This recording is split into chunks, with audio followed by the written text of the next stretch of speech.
Ziwa from Romania, magandang araw, mayong adlaw sa atong nga tanan. Kagayong araw ko nalutuin itong in-order ko kay Ate Marjeline nga mga ampalaya kay kita nyo naman bagay, yellow na gid siya.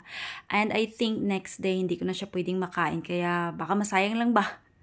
Excited pa naman akong kumain ng marguso with itlog at lalagyan ko rin siya ng konting kamatis. At yan nga, ginatanggalan ko na siya ng buto sa gitna. Pero may nabili naman akong buto ng ampalaya kay Ate Marjeline. Ito pala ay ampalaya from the Philippines kasi yung ampalaya na kadalasan kong binibili dito is iba siya maliit.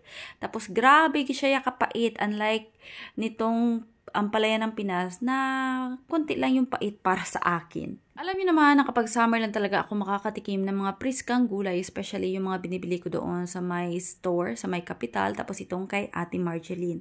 Pero next year talaga babawi na talaga ako sa pagtatanim para makakain ako kahit nag-snow diri sa amon ba, malamig yung panahon. Tapos magluluto rin pala ako nitong opo.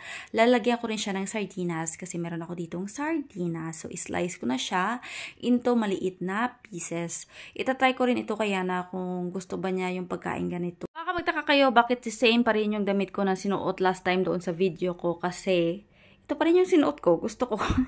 Hindi pa naman kasi mabaho yung aking damit ba. Kaya sinuot ko ulit Pero of course, kapag natulog ako sa aming bed, nagpapalit ako ng damit. Pero kapag umaga na, ginasulit ko ang aking damit ba. Kasi hindi pa naman mabaho. So ito na nga yung aking ampalaya. Ang bango talaga ng ampalaya. Na-excite na akong kumain ba. So ayan, gingisa ko muna siya. Tinakloban. Then maglalagay rin ako dyan. Sabi ko sa inyo ng konting kamatis. Para naman masarap-sarap. At meron naman tayong advertise with Diana. Gusto niya palang kumain ng biscuit. Ayaw pala niya. Kinukuha niya yung tinapay. Tapos ito na yung paglalagay ng itlog.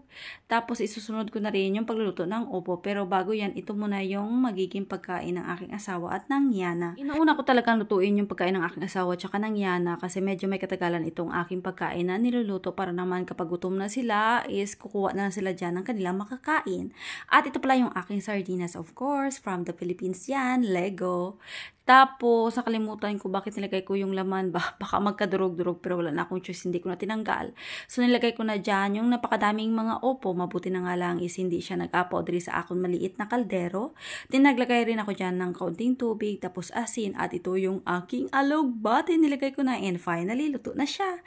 So, kain na tayo mga besh, mga moms. I'm so excited para kumain itong aking rice with margoso. Tapos itong aking opo with sardines. My God, grabe sarap. Yung ganitong pagkain talaga yung hinahanap-hanap ng aking sikmura. Super nakaka-happy lang talaga kapag nakakain ka ng ganitong pagkain. Para sa iba napaka-simple pero para sa akin napaka-precious ng ganitong pagkain kasi hindi ito madalas na kinakain ko dito sa bahay. Yan na nga naubos. Kugid kaon ang akon nga pagkaon. So asan lang diri ang aton nga vlog. Madaming salamat sa tanang nga nagatanaw. Bye!